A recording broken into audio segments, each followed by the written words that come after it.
La silla de madera se sentía fría bajo mi cuerpo mientras me sentaba con las manos cruzadas en el regazo, como una buena esposa sumisa. Damián estaba sentado frente a mí en la mesa de su abogado, con su traje caro perfectamente planchado y una sonrisa amplia y segura. Parecía que ya había ganado. Quizás pensaba que así era. «No volverás a tocar mi dinero en tu vida», me susurró, lo suficientemente alto como para que su abogado lo oyera. Su voz tenía ese mismo tono que usaba cuando me decía que no podía hacer la compra sin preguntarle primero, o cuando me explicaba por qué ya no necesitaba mi propia tarjeta de crédito. Parecía orgulloso, como un cazador que acababa de cobrar la pieza más grande de su vida. Gala estaba sentada en la bancada del público detrás de él, con sus dedos de manicura perfecta apoyados sobre su bolso de diseño. Se inclinó ligeramente hacia adelante, y sus labios rojos se curvaron en una sonrisa que me revolvió el estómago.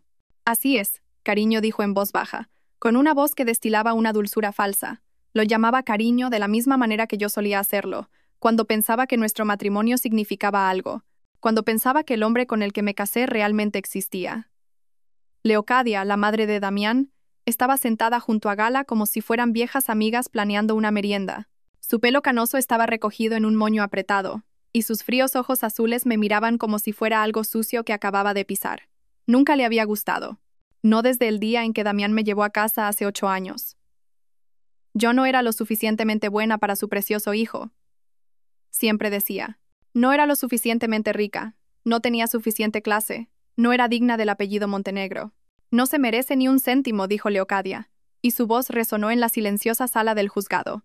Sonrió al decirlo, la misma sonrisa que me dedicaba cada Navidad cuando me entregaba una tarjeta regalo de El Corte Inglés mientras a Gala le regalaba joyas carísimas. Incluso antes de la infidelidad, Leocadia ya había estado planeando mi reemplazo.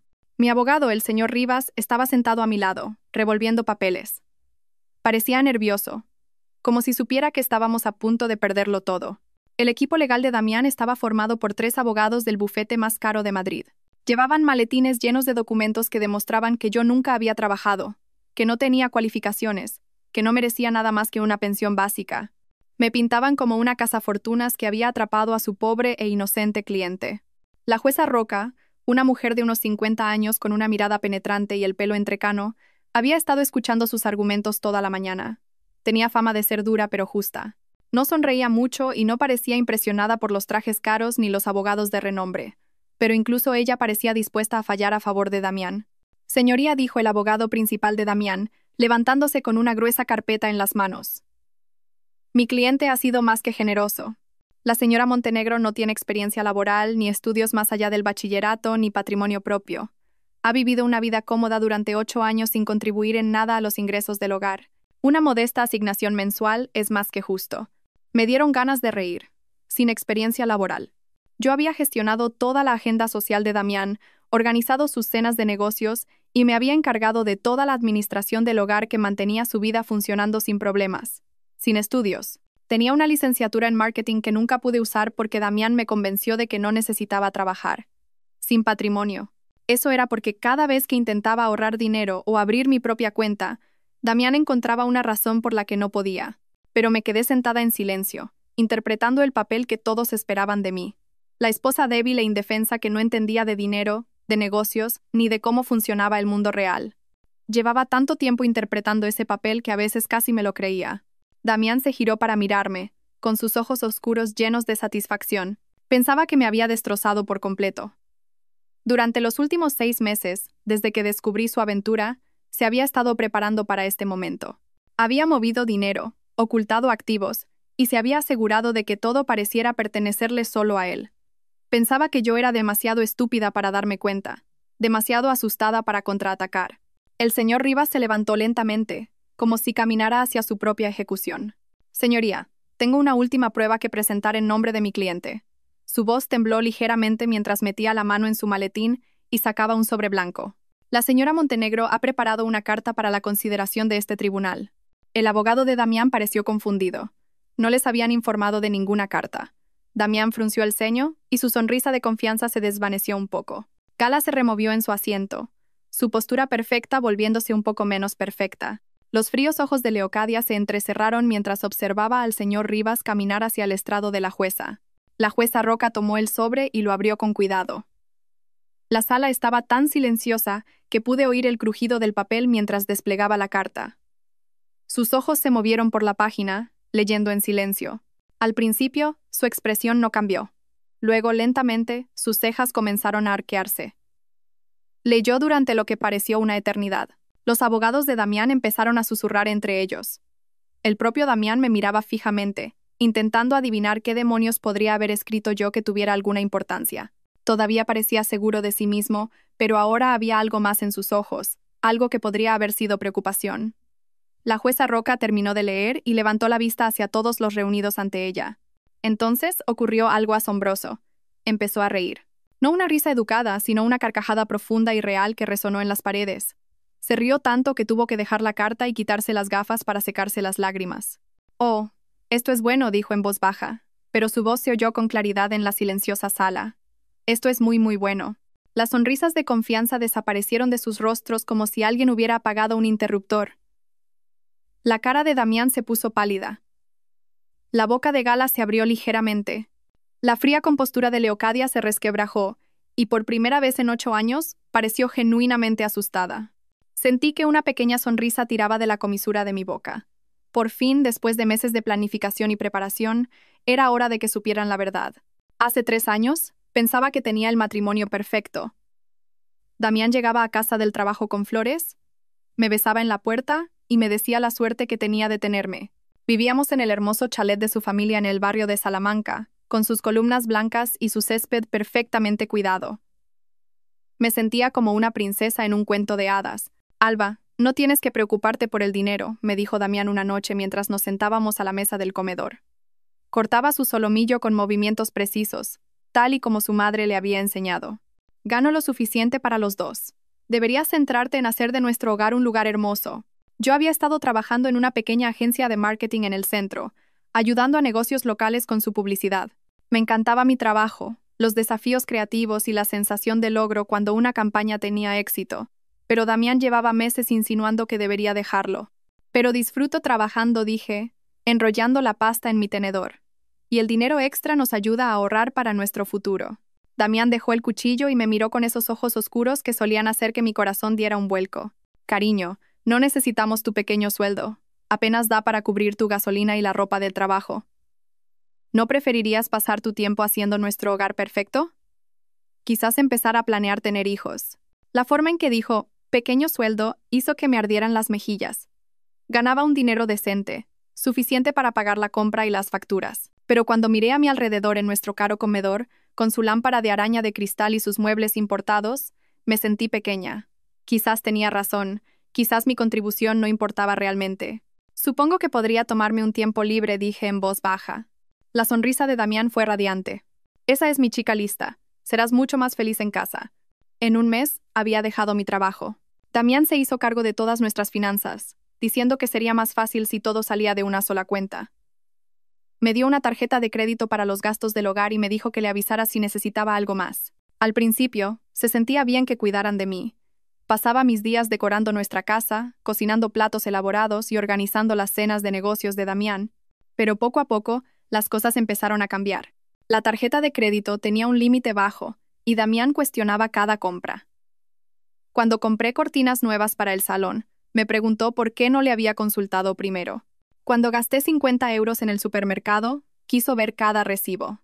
«Alba, tenemos que ser más cuidadosos con el dinero», dijo una noche, revisando el extracto de la tarjeta con un bolígrafo rojo. «Este cargo de la cafetería». «¿Qué fue?» «Quedé con mi amiga Laia a tomar un café», dije, sintiéndome como una niña a la que regañan. «Solo fueron 8 euros. 8 euros por aquí, 12 por allá, todo suma. Quizás deberías invitar a tus amigas aquí. Es más económico». Dejé de quedar con amigas para tomar café. Luego dejé de comprar ropa nueva sin preguntar primero. Luego dejé de comprar cualquier cosa que no fuera absolutamente necesaria. Damián me elogiaba por ser tan responsable, tan comprensiva con nuestro presupuesto, pero me di cuenta de que él seguía comprando trajes caros y saliendo a comidas de negocios que costaban más que mi asignación semanal entera. Leocadia lo empeoraba todo. La madre de Damián venía a cenar todos los domingos y siempre tenía algo que decir sobre cómo yo gestionaba la casa. Las flores del jardín no estaban bien arregladas. El cordero asado no estaba bien sazonado. Mi vestido era demasiado informal para una comida de la familia Montenegro. «Damián, querido», dijo un domingo, cortando su cordero en trozos diminutos. Vi a una chica encantadora en el club de campo ayer. Gala Santoro, la diseñadora de interiores. Es de tan buena familia, y su trabajo es absolutamente exquisito. Damián asintió educadamente, pero capté algo en su expresión: interés. Puede que haya oído hablar de su trabajo. Muy talentosa. Deberías contratarla para redecorar las habitaciones de invitados, continuó Leocadia, sin mirarme. Les vendría bien un toque profesional. Yo había pasado semanas decorando esas habitaciones de invitados, eligiendo colores y telas que me parecían preciosos. Pero sentada allí, escuchando a Leocadia, sentí que todo lo que hacía estaba mal. Era de aficionada. No era lo suficientemente bueno para los estándares de su familia. Es una idea maravillosa, madre, dijo Damián. Alba, ¿tú qué piensas? ¿Qué podía decir? ¿Que quería mantener las habitaciones en las que tanto había trabajado? ¿Que contratar a otra persona era como admitir que era un fracaso? Por supuesto, dije con una sonrisa que se sentía de plástico. Lo que creas que es mejor. Fue entonces cuando empezaron las llamadas telefónicas. Damián salía afuera para atender llamadas, diciendo que eran de trabajo. Empezó a trabajar hasta tarde más a menudo, llegando a casa después de que yo ya hubiera cenado sola. Cuando le preguntaba por su día, sus respuestas se volvieron más cortas, menos detalladas. ¿Cómo fue la reunión del proyecto Corvus? Le pregunté una noche mientras se aflojaba la corbata. Bien, dijo, sin mirarme. Lo de siempre, las exigencias del cliente. Pero yo había visto su agenda esa mañana cuando la dejó en la encimera de la cocina. No había ninguna reunión de Corvus programada. Había una anotación que decía GS19, 0 hora, con el nombre de un restaurante que no reconocí. Empecé a prestar atención a cosas que antes había ignorado. Extractos de tarjetas de crédito que Damián guardaba rápidamente. Llamadas telefónicas que se cortaban cuando yo entraba en la habitación. Una nueva colonia que olía diferente a la que solía usar. Camisas que volvían de la tintorería con manchas de pintalabios que no eran de mi tono. Una noche, mientras guardaba su ropa limpia, encontré un recibo en el bolsillo de su pantalón. Era de un restaurante caro del centro, con fecha del martes anterior. La cuenta era para 2 personas, con champán y postre. Pero el martes por la noche, Damián me había dicho que estaba trabajando hasta tarde con papeleo en la oficina. Me temblaban las manos mientras sostenía el recibo. El total era más que mi asignación mensual. Alguien había pedido la langosta y el soufflé de chocolate, platos que Damián siempre decía que eran demasiado caros cuando mirábamos los menús juntos. Me senté en nuestra cama mirando ese trozo de papel y sentí que algo se rompía dentro de mi pecho. Esto no era por dinero, ni por estrés laboral, ni por presión familiar. Esto era por las mentiras. Se trataba de que Damián vivía una vida completamente diferente cuando no estaba conmigo. Esa noche, cuando Damián llegó a casa oliendo a un perfume que no era el mío, no dije nada. Sonreí y le pregunté por su día, y él me habló de reuniones que ahora sabía que no habían ocurrido. Asentí, le serví la cena y fingí que todo era normal, pero por dentro ya estaba empezando a planificar. A la mañana siguiente, esperé a que Damián se fuera al trabajo antes de vestirme. En lugar de mi rutina habitual de limpieza y organización, me puse unos vaqueros oscuros y una gorra de béisbol. Me sentía como una espía en una película, solo que esta era mi vida real desmoronándose. Conduje hasta el edificio de oficinas de Damián en el Paseo de la Castellana y aparqué al otro lado de la calle, desde donde podía ver la entrada. El corazón me latía tan fuerte que pensé que podría estallar. ¿Qué estaba haciendo? ¿Siguiendo a mi propio marido como una loca? Pero tenía que saber la verdad. A las 11:30, Damián salió del edificio. No estaba solo. Una mujer de pelo largo y rubio y un abrigo rojo caminaba a su lado. Era hermosa de una manera que me dolía el estómago. Alta, elegante, con una postura perfecta y ropa cara. Todo lo que yo no era. Se subieron juntos al coche de Damián, riéndose de algo. La mujer le puso la mano en el brazo mientras hablaban, y Damián le sonrió de la forma en que solía sonreírme a mí. Lo seguí por las calles de la ciudad, manteniéndome lo suficientemente lejos para que no me vieran. Fueron a El Refugio de Montenegro, el elegante restaurante donde Damián me había llevado por nuestro aniversario hacía 2 años. El mismo restaurante donde me dijo que ya no podíamos permitirnos comer porque necesitábamos ahorrar. Observé a través de la ventana cómo se sentaban en una mesa de esquina, cogiéndose de la mano sobre el mantel blanco. La mujer tenía que ser Gala Santoro, la diseñadora de interiores que Leocadia había mencionado. Era aún más hermosa de cerca, con un maquillaje perfecto y joyas que probablemente costaban más que mi coche. Le tocó la cara a Damián suavemente, y él le cogió la mano y le besó la palma. Sentí como si alguien me estuviera apretando el pecho con ambas manos. Me quedé en mi coche durante 2 horas, viéndolos comer y reír y actuar como una pareja enamorada. Cuando finalmente salieron, Damián la acompañó hasta un BMW plateado aparcado cerca. La besó para despedirse. No un beso rápido, sino un beso de verdad que duró lo suficiente como para que tuviera que apartar la mirada. Esa tarde, Damián llegó a casa a su hora habitual con una historia sobre una difícil reunión con un cliente. Se quejó de lo aburrido que había sido su día, de cómo deseaba haberlo pasado conmigo. Asentí, sonreí y le serví la cena que de alguna manera había logrado cocinar mientras mi mundo se derrumbaba. «¿Qué tal tu día, cariño?», preguntó, cortando su pollo como si nada hubiera pasado. «Tranquilo», dije. Reorganicé los armarios y leí un poco. «Esa es mi buena chica», dijo, extendiendo la mano para darme una palmadita. Siempre ocupada. Quería gritar. Quería tirar mi plato contra la pared y exigirle saber quién era Gala y cuánto tiempo llevaba esto ocurriendo. Pero en cambio, le apreté la mano y le pregunté si quería postre. Durante las semanas siguientes, me convertí en una experta en seguirlos. Aprendí su rutina. Comidas los martes y jueves, reuniones por la tarde que en realidad eran cenas los viernes, viajes de fin de semana que Damián me decía que eran conferencias de negocios. Iban a galerías de arte, catas de vino y tiendas caras donde Gala se probaba ropa que costaba más de lo que yo gastaba en 3 meses. Damián le compraba joyas, flores y bolsos de diseño. Pagaba todo con tarjetas de crédito que yo nunca había visto. La peor parte era ver lo feliz que parecía con ella. Se reía más en una tarde con Gala que conmigo en el último año. Le abría las puertas, le retiraba la silla, y la miraba como si fuera la persona más fascinante del mundo. Todas las cosas que solía hacer por mí cuando nuestro matrimonio era real. Un sábado, lo seguí hasta el Club Ecuestre de la Sierra, donde Leocadia era socia. Aparqué fuera y observé a través de la valla cómo jugaban al tenis juntos.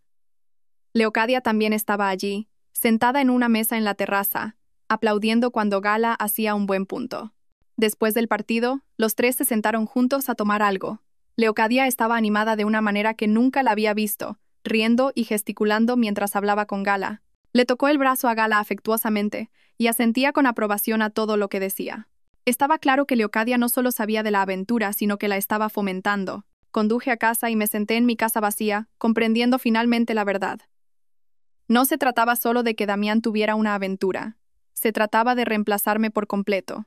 Leocadia había encontrado a alguien que consideraba digna de su hijo, y todos estaban trabajando juntos para echarme. Esa noche, Damián llegó a casa con arañazos en los brazos del partido de tenis. Cuando le pregunté por ellos, dijo que había estado moviendo cajas en el trabajo y se había enganchado el brazo con un clavo. Otra mentira, contada con tanta facilidad que me pregunté cuántas otras me había creído a lo largo de los años. Damián, dije con cuidado. Tu madre volvió a mencionar a esa diseñadora de interiores en la cena la semana pasada. Gala Santoro. ¿Has pensado en contratarla? Su rostro no cambió, pero noté una pequeña pausa antes de responder. Ah, sí. Lo miré, pero es muy cara. Quizás el año que viene, cuando el negocio mejore. Debe ser muy talentosa para cobrar tanto. Supongo que sí. No la he conocido personalmente. Mentira tras mentira tras mentira. Asentí, sonreí y fingí creerle, pero por dentro estaba tomando notas. Cada historia falsa, cada excusa inventada, cada vez que me miraba a los ojos y mentía sobre dónde había estado y con quién. A los 2 meses de mi investigación, me di cuenta de algo que lo cambió todo. Damián no solo estaba teniendo una aventura, estaba planeando dejarme por Gala, pero quería asegurarse de que yo no obtuviera nada en el divorcio. Todas esas conversaciones sobre dinero, todas las restricciones en mis gastos, todas las formas en que me había hecho dependiente económicamente, todo era parte de un plan. Iba a divorciarse de mí y alegar que yo no había contribuido en nada a nuestro matrimonio. Se quedaría con la casa, los coches, las inversiones, todo. Yo me quedaría sin nada mientras él comenzaba su nueva vida con Gala y la aprobación de su madre. Pero Damián había cometido un error crucial. Pensaba que yo era demasiado débil y demasiado estúpida para contraatacar. No tenía ni idea de que yo estaba observando, aprendiendo y planeando mi propia estrategia. Mientras estaba sentada en nuestro dormitorio esa noche, escuchándolo dormir plácidamente a mi lado, tomé una decisión. Si Damián quería jugar con dinero y mentiras, yo aprendería a jugar mejor que él. A la mañana siguiente, esperé a que Damián se fuera a su reunión con un cliente, que yo sabía que en realidad era un almuerzo con Gala. Entonces, hice algo que nunca había hecho antes. Entré en su despacho en casa y empecé a revisar sus papeles. El despacho de Damián era su espacio privado. La única habitación de la casa donde se suponía que no debía limpiar ni organizar. Lo mantenía cerrado con llave cuando no estaba en casa, pero le había visto esconder la llave debajo de la lámpara de su escritorio meses atrás. Me temblaban las manos mientras giraba la llave y entraba. El despacho estaba ordenado y organizado, con archivadores a lo largo de una pared y un gran escritorio cubierto de papeles. No sabía qué estaba buscando, pero sabía que tenía que empezar por alguna parte. Empecé por los cajones del escritorio, revisando cuidadosamente carpetas y documentos. La mayor parte eran cosas aburridas de negocios que no entendía: contratos de proyectos de construcción, cartas de clientes, facturas de materiales, pero en el cajón inferior encontré algo interesante. Una carpeta etiquetada como cuentas personales que contenía extractos bancarios que nunca había visto. Damián tenía 3 cuentas bancarias diferentes de las que yo no sabía nada. Los extractos mostraban enormes cantidades de dinero entrando y saliendo, mucho más de lo que pensaba que generaba su negocio. Había depósitos de empresas de las que nunca había oído hablar y retiradas de efectivo que parecían demasiado grandes para gastos normales. Hice fotos de todo con mi móvil, teniendo cuidado de volver a poner cada papel exactamente donde lo encontré. El corazón me latía tan rápido que me sentía mareada, pero seguía adelante. Si Damián me estaba ocultando dinero, necesitaba saber cuánto y dónde estaba. En el archivador encontré más sorpresas. Había documentos de una sociedad llamada Montenegro Holdings SL que Damián nunca había mencionado. Según los papeles, esta empresa era propietaria de varias propiedades por la ciudad, propiedades que Damián me había dicho que pertenecían a sus clientes. Una carpeta contenía recibos de compras caras que no reconocí, un reloj que costó 0 euros, unas vacaciones en las Maldivas que nunca había hecho, joyas de tiendas en las que nunca había estado. Todas estas cosas se pagaban con dinero de cuentas que yo no sabía que existían. Pero el descubrimiento más impactante estaba en una carpeta marcada como documentos legales. Dentro había papeles de un abogado del que nunca había oído hablar, discutiendo algo llamado estrategias de protección de activos. Los documentos hablaban de mover dinero a paraísos fiscales y crear sociedades fantasma para ocultar el patrimonio a posibles acreedores o reclamaciones legales. No entendía todo el lenguaje jurídico, pero entendí lo suficiente para saber que Damián estaba ocultando dinero a propósito. Se estaba preparando para algo, y tenía el terrible presentimiento de que ese algo era nuestro divorcio.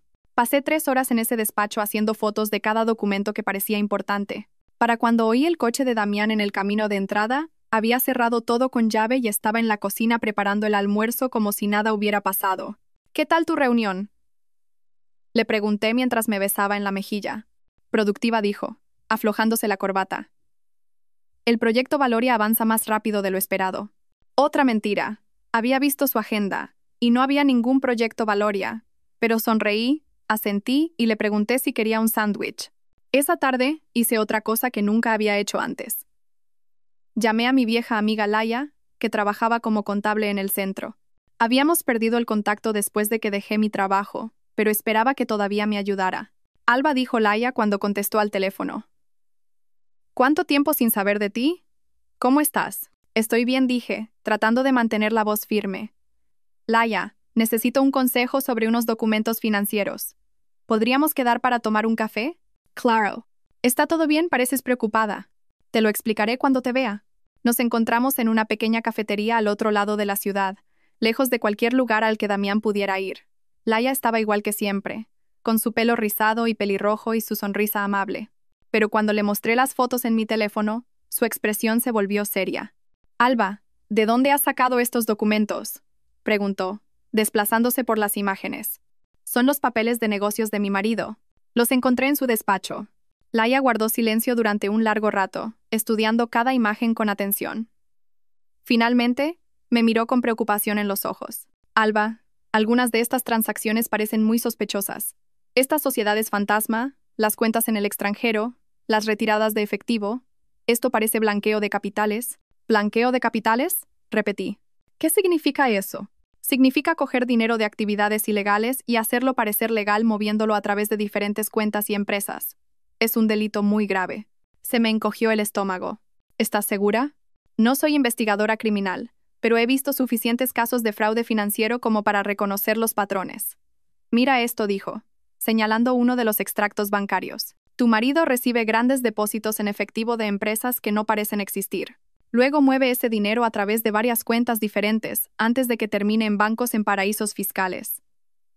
Ese es el comportamiento clásico del blanqueo de capitales. Sentí que la habitación daba vueltas. ¿Qué debo hacer?, Necesitas hablar con alguien que se especialice en delitos económicos. Conozco a un inspector que trabaja en este tipo de casos. Se llama Inspector Falcón y es muy bueno en su trabajo. ¿Quieres que te dé su número? Asentí, incapaz de hablar. Laia anotó la información del inspector en una servilleta y me la entregó. Alba, ten mucho cuidado, dijo, extendiendo la mano sobre la mesa para apretar la mía. Si tu marido está involucrado en blanqueo de capitales, podría ser peligroso. No dejes que sepa que has descubierto algo. Conduje a casa aturdida, con el número de teléfono del inspector quemándome en el bolsillo. Damián estaba en su despacho cuando volví, probablemente moviendo más dinero ilegal mientras yo preparaba la cena. Cociné, limpié y actué con normalidad, pero por dentro estaba aterrorizada. Esa noche, mientras Damián dormía a mi lado, miré al techo e intenté procesar lo que había aprendido. Mi marido no solo me estaba engañando y planeando dejarme sin nada. Era un delincuente que había estado usando nuestro matrimonio como tapadera para actividades ilegales. Pero por primera vez en meses sentí algo más que miedo y tristeza. Sentí rabia. Damián me había mentido sobre todo, me había robado y planeaba destruir mi vida. Pero ahora yo tenía información que podría destruir la suya. Mañana llamaría al inspector Falcón. Mañana empezaría a contraatacar. A la mañana siguiente, esperé a que Damián se fuera al trabajo antes de marcar el número del inspector Falcón. Me temblaban tanto las manos que tuve que intentarlo 3 veces antes de acertar con todos los dígitos. Inspector Falcón, Unidad de Delincuencia Económica y Fiscal, contestó una voz profunda. Hola, dije, con la voz apenas un susurro. Me llamo Alba Montenegro. Laia Martínez me dio su número. Creo que mi marido podría estar haciendo algo ilegal con dinero. Hubo una pausa. Señora Montenegro, ¿puede venir a la comisaría esta tarde? Me gustaría discutir esto en persona. 2 horas después, estaba sentada en un pequeño despacho en la comisaría frente a un hombre de unos 40 años con ojos amables y pelo canoso. El inspector Falcón tenía las fotos de mi teléfono extendidas sobre su escritorio, estudiándolas con expresión seria. Señora Montenegro, ¿cuánto tiempo lleva su marido involucrado en estas actividades financieras? Preguntó. No lo sé, admití. Acabo de encontrar estos papeles ayer. No tenía ni idea de que nada de esto existía. El inspector Falcón asintió. Es común en estos casos. Los cónyuges a menudo no tienen conocimiento de las actividades ilegales de su pareja. Señaló uno de los extractos bancarios. Estas transacciones muestran un claro patrón de blanqueo de capitales. Su marido está recibiendo grandes cantidades de efectivo de fuentes dudosas y moviéndolo a través de múltiples cuentas para ocultar su origen. ¿Qué tipo de fuentes dudosas?, pregunté. Basado en estas cantidades y patrones, probablemente dinero del narcotráfico, juego ilegal u otras actividades del crimen organizado. El negocio inmobiliario de su marido proporciona la tapadera perfecta para blanquear dinero sucio a través de la compra y venta de propiedades. Me sentí mareada. ¿Cuánto tiempo podría pasar en la cárcel por esto? El blanqueo de capitales es un delito grave. Dependiendo de las cantidades involucradas, podría enfrentarse a entre 10 y 20 años de prisión, además de multas masivas y el decomiso de todos los activos comprados con dinero ilegal. ¿Todos los activos? Repetí. ¿Todo? La casa, los coches, las cuentas bancarias, las inversiones. Si se compraron con dinero blanqueado, el Estado los incautará. Mi mente iba a 1000 por hora. Si Damián iba a la cárcel y lo perdía todo, ¿qué pasaría conmigo? No tendría nada, tal como él había planeado. Excepto que ahora sería porque era un delincuente, no porque me hubiera superado en el juzgado de divorcio. Inspector Falcón, dije lentamente. ¿Y si le ayudara a construir un caso contra él? ¿Y si pudiera conseguir más pruebas? Se reclinó en su silla, estudiando mi rostro. Señora Montenegro, eso sería muy peligroso. Si su marido sospechara que lo está investigando, podría volverse violento. Este tipo de gente no se toma bien la traición. Pero ya estoy en peligro, ¿no? Si está involucrado con criminales, si planea divorciarse y dejarme sin nada, no estoy segura de todos modos. El inspector Falcón guardó silencio por un largo momento. ¿Qué propone exactamente? Tengo acceso a su despacho, a su ordenador, a sus archivos. Podría copiar más documentos, grabar conversaciones, quizás incluso averiguar con quién está trabajando, pero necesitaría protección y necesitaría garantías sobre lo que me pasará a mí cuando todo esto termine. ¿Qué tipo de garantías? Quiero inmunidad de cualquier cargo relacionado con sus delitos. Quiero protección si intenta hacerme daño. Y quiero quedarme con algunos de los activos que se compraron con dinero legítimo de su negocio inmobiliario. El inspector Falcón sonrió por primera vez desde que llegué. Señora Montenegro, está pensando como una fiscal. Déjeme hacer algunas llamadas y ver qué podemos arreglar. 3 días después, me reuní con el inspector Falcón y una fiscal llamada Sabela Soler. Habían preparado un acuerdo de colaboración oficial que me daba todo lo que había pedido a cambio de mi ayuda para construir un caso contra Damián. Señora Montenegro, explicó la fiscal Soler, trabajará como informante confidencial. Le proporcionaremos dispositivos de grabación y le enseñaremos cómo reunir pruebas de forma segura. Pero debe entender los riesgos. Si su marido descubre lo que está haciendo, podría estar en grave peligro físico. Lo entiendo, dije, firmando los papeles con mano firme. ¿Cuándo empezamos? Durante los 2 meses siguientes, me convertí en una persona diferente.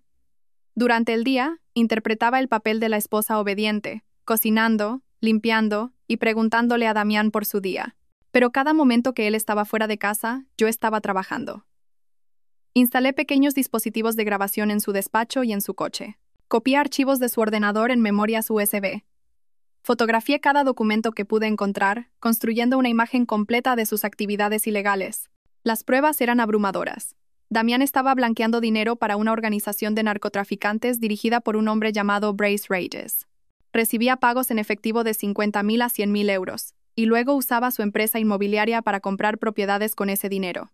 Más tarde, vendía las propiedades y depositaba las ganancias en cuentas bancarias legítimas, haciendo que el dinero de la droga pareciera limpio. Pero Damián se había vuelto avaricioso. En lugar de solo llevarse su porcentaje por blanquear el dinero, había estado quedándose con efectivo extra para sí mismo. Usó este dinero robado para financiar su aventura con Gala, comprándole regalos caros y llevándola de viajes lujosos. Grabé conversaciones donde Damián se jactaba ante su socio de lo fácil que era engañar a las autoridades. Fotografié reuniones donde recibía maletines llenos de dinero de hombres de aspecto peligroso. Documenté cada transacción, cada mentira, cada delito.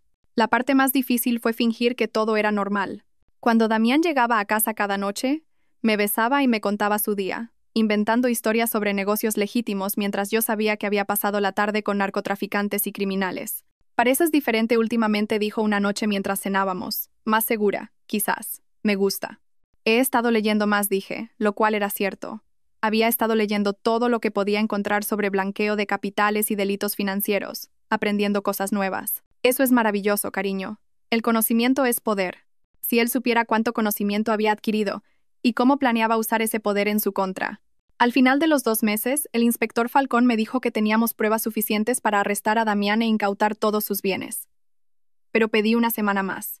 Quería estar en ese juzgado de divorcio cuando Damián pensara que lo había ganado todo. Quería ver su cara cuando se diera cuenta de que su plan perfecto había sido destruido por la esposa que creía demasiado estúpida para contraatacar.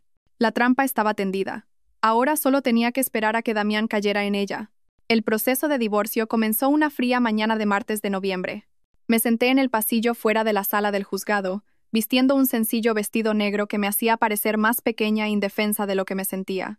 Damián llegó con su equipo de abogados caros, todos llevando gruesos maletines y luciendo sonrisas de confianza.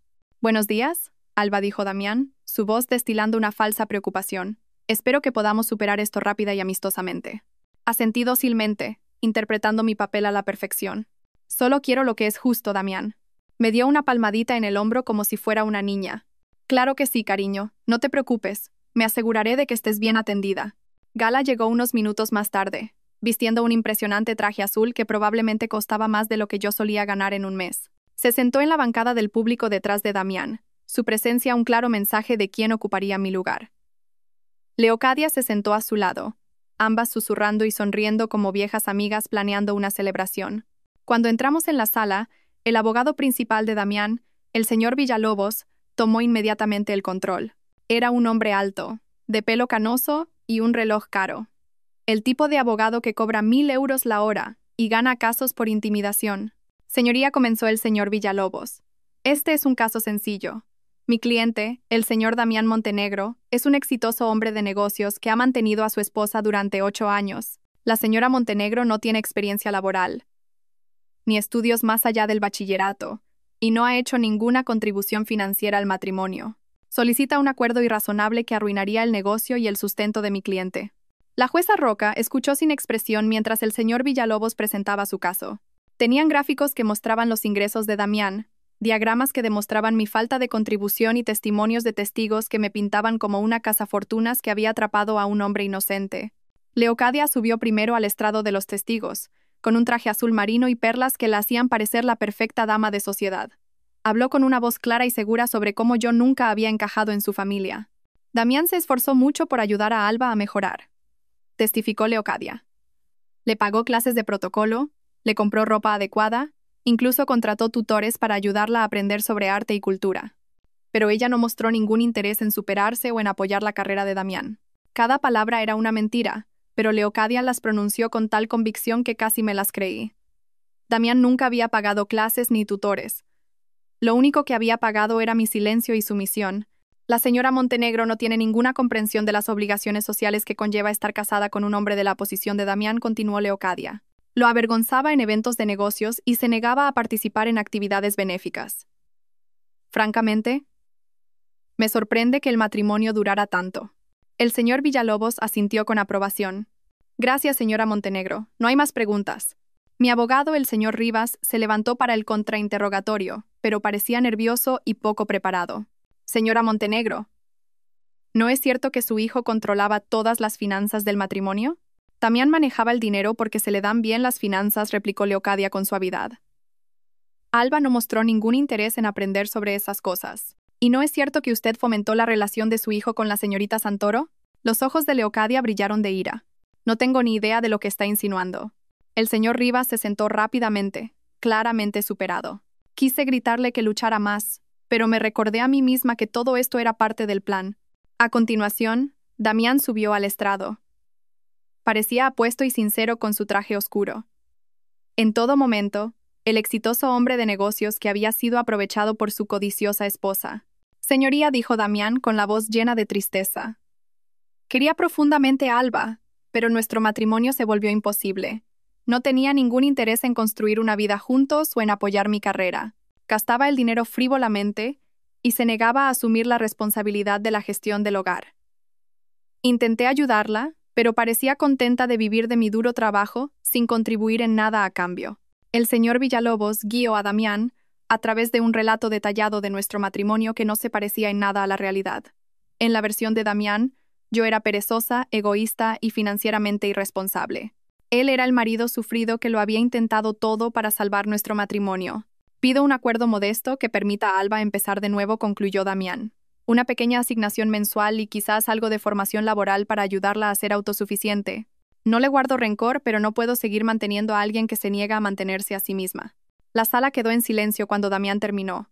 Incluso yo tenía que admitir que era convincente. Si no supiera la verdad sobre sus crímenes y aventuras, podría haberle creído.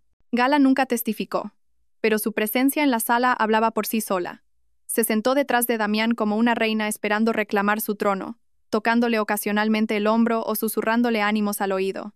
Leocadia le sonreía con evidente aprobación. Cuando fue mi turno de testificar, interpreté mi papel a la perfección. Hablé en voz baja sobre cómo había intentado ser una buena esposa, cómo había gestionado nuestro hogar y apoyado la carrera de Damián de formas que no aparecían en los estados financieros. Pero incluso para mis propios oídos, sonaba débil y poco convincente. El contrainterrogatorio del señor Villalobos fue brutal. Me hizo admitir que no tenía ingresos, ni ahorros, ni habilidades laborales. Cuestionó cada gasto que había hecho, cada decisión que había tomado, hasta que me sentí como una criminal juzgada por el delito de ser dependiente económicamente. Al final del día, estaba claro que Damián había ganado. Sus abogados sonreían. Gala estaba prácticamente radiante, y Leocadia parecía que ya estaba planeando la recepción de la boda. Pero yo no estaba preocupada. Mañana, la jueza Roca leería mi carta, y todo cambiaría. Estaba sentada en esa fría silla de madera, viendo a Damián susurrar sus crueles palabras sobre no volver a tocar su dinero. La dulce voz de Gala llamándolo «cariño» me ponía la piel de gallina, pero mantuve mi rostro inexpresivo. La declaración de Leocadia de que no me merecía ni un céntimo debería haberme dolido, pero en cambio me llenó de satisfacción. No tenía ni idea de lo que se avecinaba. El señor Rivas se levantó con manos temblorosas, sacando el sobre blanco que contenía 2 meses de cuidadosa planificación. Señoría, tengo una última prueba que presentar en nombre de mi cliente.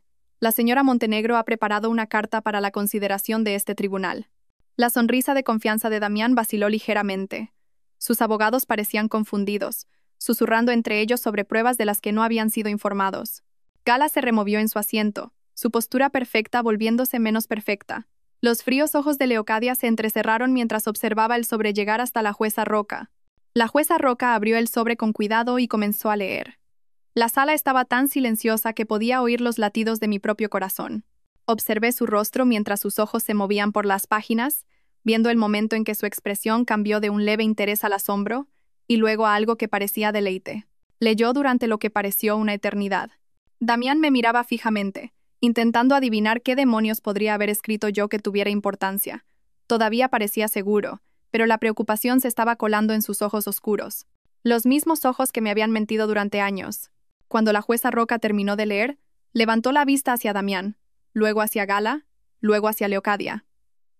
Y entonces se echó a reír. No una risa educada, sino una carcajada profunda y real que resonó en las paredes. Se rió tanto que tuvo que quitarse las gafas y secarse las lágrimas. «Oh, esto es bueno», dijo en voz baja, su voz resonando en la silenciosa sala. «Esto es muy, muy bueno». Las sonrisas de confianza desaparecieron de sus rostros como si alguien hubiera apagado un interruptor. La cara de Damián se puso pálida. La boca de Gala se abrió. La fría compostura de Leocadia se resquebrajó por primera vez en 8 años. La jueza Roca se recompuso y miró directamente a Damián. «Señor Montenegro, según esta carta, su esposa ha estado colaborando con investigadores de la UDEF durante los últimos 2 meses. Ha proporcionado pruebas exhaustivas de su operación de blanqueo de capitales, incluyendo grabaciones, fotografías y documentos financieros». Damián se puso en pie de un salto. «Eso es imposible. Ella no sabe nada de mi negocio». «Siéntese, señor Montenegro», dijo la jueza Roca bruscamente. «Según el inspector Falcón de la Unidad de Delincuencia Económica y Fiscal, usted ha estado blanqueando dinero para una organización de narcotraficantes. Ha estado desviando fondos de sus socios criminales y usando ese dinero para financiar una relación extramatrimonial». Gala ahogó un grito, llevándose la mano a la garganta. «Damián, ¿de qué está hablando?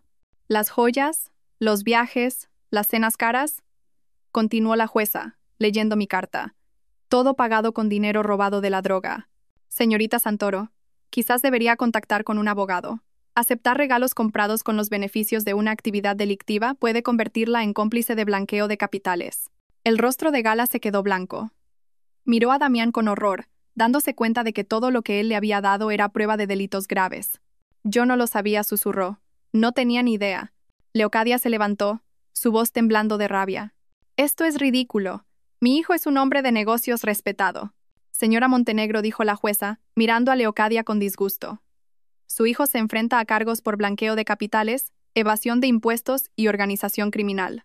El Estado va a incautar todos los activos comprados con fondos ilegales, lo que parece incluir la casa familiar, los vehículos y la mayoría de las participaciones de su empresa». El abogado de Damián le susurraba frenéticamente al oído, pero Damián lo apartó. «Alba, no sabes lo que has hecho.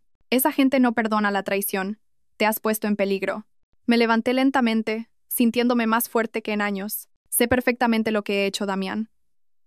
Sé que eres un criminal que usó nuestro matrimonio como tapadera para actividades ilegales. Sé que planeabas dejarme sin nada mientras empezabas una nueva vida con dinero robado. Y sé que me subestimaste por completo». La jueza Roca sonrió. «Señora Montenegro, como testigo colaboradora en una investigación oficial, tiene derecho a protección y compensación. La Fiscalía ha acordado permitirle conservar todos los activos que se pueda demostrar que fueron comprados con ingresos legítimos del negocio inmobiliario del señor Montenegro». «¿Cuánto es eso?», preguntó Damián desesperadamente. «Según el análisis financiero, aproximadamente el 40% de sus activos provienen de ingresos comerciales legítimos. La señora Montenegro recibirá esos activos, más una pensión compensatoria, más una recompensa del Estado por su colaboración en esta investigación». Damián se hundió en su silla, la realidad finalmente golpeándolo. Lo había perdido todo: su negocio, su dinero, su libertad y su futuro con Gala. Todo porque había asumido que su esposa era demasiado débil y estúpida para contraatacar. Gala estaba llorando ahora, el rímel corriendo por sus mejillas al darse cuenta de que sus sueños de riqueza y estatus se estaban desmoronando. Leocadia se sentó en un silencio atónito, viendo la reputación de su familia destruida en cuestión de minutos. Además, continuó la jueza Roca, agentes de la Policía Nacional están esperando fuera de esta sala para arrestar al señor Montenegro por cargos de blanqueo de capitales, organización criminal y fraude fiscal. Este procedimiento de divorcio queda suspendido a la espera del resultado de los cargos penales». Las puertas de la sala se abrieron y el inspector Falcón entró con otros 2 agentes. Damián me miró por última vez. su rostro una mezcla de rabia e incredulidad. No tienes ni idea de lo que has hecho, Alba. Sé exactamente lo que he hecho, dije con calma. He recuperado mi vida. Mientras los agentes esposaban a Damián y le leían sus derechos, sentí que un peso se levantaba de mis hombros, un peso que ni siquiera sabía que llevaba. Durante 8 años, había estado viviendo una mentira, casada con un hombre que me veía como nada más que una tapadera conveniente para sus crímenes. Gala huyó de la sala, probablemente ya llamando a abogados para distanciarse de las actividades criminales de Damián. Leocadia la siguió. Las 2 mujeres que habían planeado celebrar mi destrucción ahora enfrentaban su propia ruina. Salí de ese juzgado como una mujer libre, financieramente segura y emocionalmente liberada. Damián me había enseñado que el conocimiento es poder, pero nunca imaginó que yo usaría esa lección en su contra. La esposa débil e indefensa que él había creado se había ido para siempre. En su lugar, había una mujer que había aprendido a contraatacar y que había ganado.